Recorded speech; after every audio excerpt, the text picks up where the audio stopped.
National Weather Service in Fort Worth has issued a severe thunderstorm warning for northwestern Kaufman County in north-central Texas, southern Dallas County in north-central Texas, until 7:30 p.m. Central Daylight Time.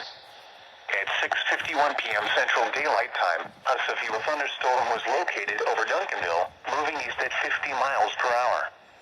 Hazard, 60 miles per hour wind gusts and half-dollar-size hail.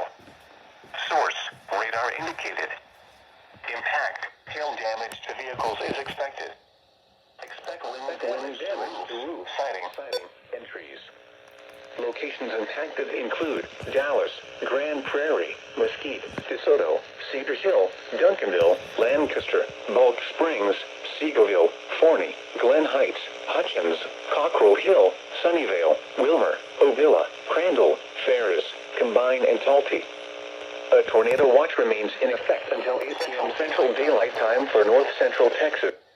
For your protection, get inside a sturdy structure and stay away from windows. Continuous cloud-to-ground lightning is occurring with this storm. Move indoors immediately. Lightning can kill. Heavy rainfall is occurring with this storm and may lead to flash flooding. Do not drive your vehicle through flooded roadways.